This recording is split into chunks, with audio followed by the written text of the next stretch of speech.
விடுமுறை தினம் என்பதால் அண்ணாமலையார் கோவிலில் குவிந்துள்ள பக்தர்கள் நீண்ட வரிசையில் காத்திருந்து சாமி தரிசனம் செய்து வருகின்றனர். கூடுதல் தகவலோடு இணைகிறார் செய்தியாளர் குருதண்டபாணி. குருதண்டபாணி, வணக்கம். பக்தர்கள் எவ்வளவு நேரமாக காத்து சாமி தரிசனம் செய்கிறார்கள்?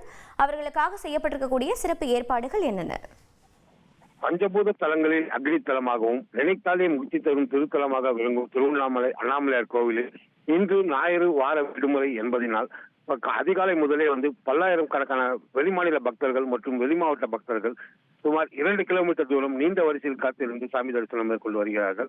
குறிப்பாக தற்போது கோடை வெப்பத்தின் தாக்கம் அதிக அளவு உள்ள நிலையில் கோவிலின் வெளிப்புற பகுதியில் சுமார் 2 கிலோமீட்டர் தூரம் அந்த வெயிலில் காத்திருந்து பக்தர்கள் தரிசனம் செய்து வருகிறார்கள்.